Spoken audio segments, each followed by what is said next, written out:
really heading into this matchup, we all kind of thought that Sammy was going to play. I know, Jordan, when you and I talked, we kind of thought that Sammy was going to play just the way Mhm. that he was practicing. So, what were kind of your thoughts when you hear the reports from Adam Schefter, Ian Rappaport this morning, or on Sunday morning, I should say, saying that, well, it's looking like Sammy's not going to play? I mean, it hurts obviously, but I kind of thought back to how the Chiefs looked against Cleveland in that first half. They looked pretty close to firing on all cylinders, and I mean, against Buffalo, it was a really good offensive performance. So I think that I feel a lot better with them not having Sammy Watkins. Who knows if he's going to be ready for the Super Bowl? Hopefully, a couple weeks time kind of elapses and he can get back and be healthy. I would think that in 2 weeks he would be good to go. But I also thought he was going to be probably good to go this Sunday. But I feel a lot better after watching them without him for a couple more games. Yeah, I think that that's a good point. But 2 weeks should be plenty of time for, especially for that soft tissue injury to heal. What did you Mhm. think about it, Connor?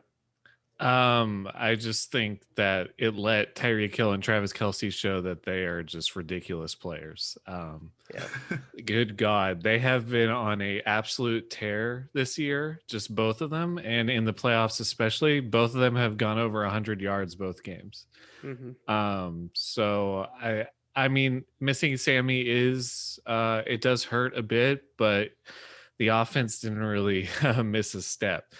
So in the drives with this was a crazy stat. In the drives with Mahomes so far during the playoffs, the Chiefs have 7 touchdowns, 4 field goals, a missed field goal, and punt, which was the throw to Hill that he dropped, Hmm. and then the other 2 drives were end of game or Is end of that half good? and end of game. Is that good? I Yeah. don't know. That's 15 drives. The Chiefs scored 11 of them, and there was Golly. some other dilly dallying in the other few. Um, they kind of did turn out to be that they were just coasting through the regular season, which is odd because I don't think I've really seen a team do that recently. So Mhm. They really flipped a switch. And I mean, we've talked about it. A lot of the national media likes to talk about, oh, can the Chiefs really flip the switch? Can they really be as good as they were? And they've clearly shown that they're still the best team in the league. And I Mhm. know that the Bucks are playing really well right now, but it's clear that the Chiefs are the team to beat now. They're the favorites. They're the clear favorites. Chiefs can't play the underdog card anymore. That's probably gone out the wayside. Mark wrote a really good piece on arrowheadreport.com about how the Chiefs are the villains now. So just embrace it. They're going to be the favorites. And Connor, that's a really good point about Travis Kelsey. And I wrote in my 3 keys before the game that, man, they're going to really have to establish Travis Kelsey to get this game going, because I didn't think that, they were going to let the Chiefs run the ball very well, because that's what they did in the first matchup. And I didn't think the Chiefs really wanted to run the ball all that much. And they weren't going to let Tyreek Hill beat them over the top. So they're going to play that soft, too high zone, which they did. And then, Travis Kelsey just feasted. So, Jordan, what did you think about Travis Kelsey just showing that really he's still the best tight end in the game? Yeah, it was insane. I mean, you can't put certain guys on him because he's too athletic. You can't put Right. other guys on him because he's too big. You can't have a player who's like quote unquote the answer. And I kept hearing all week, oh, Matt Milano is going to slow down Travis Kelsey. Like, first of all, no, he's not. I don't know why anyone actually believed he was going to. Like, even Bills fans, there's just no way. And secondly, you can't double him because then you're either leaving someone else open or he's still going to find a way to get open a soft spot in his zone or something like that. Like it is insane watching that guy play football. He is going to be the best tight end ever. Me and Connor have had conversations about like the semantics of best Chiefs tight end, greatest Chiefs tight end, all that stuff, which it's kind of beating a dead horse at this point. That dude is just insane. yeah, he literally just destroys top 10 cornerbacks in Mhm. Hmm. coverage. He destroyed Tre'Davious White today.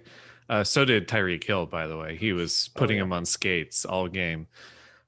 So I think it just shows that those two are just in a league of their own, really. I think Travis Kelsey is obviously the number one tight end in the league, and Tyreek Hill's definitely made a case this year that he's the number one wide receiver.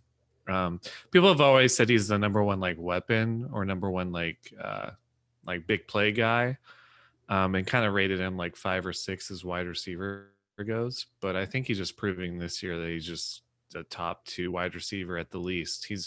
It's only him or Adams at this point. I don't think Yeah. anybody's actually close to them personally. Mhm.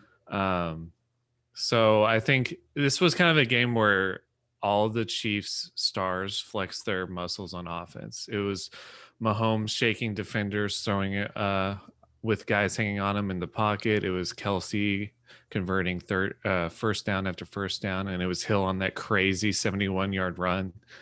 And then, of course, Andy Reid's play calling was tip top as always. So I think they really showed that they were ready for the playoffs and they were ready for the AFC Championship game, and they kind of were saving stuff. Like they showed the stuff that beats the cover 2 looks, mainly for the first time all year, and almost felt like they were saving it for when they knew a team would go to it a lot, and they knew the Bills would. So I would not want to be Todd Bowles right now, that's for sure.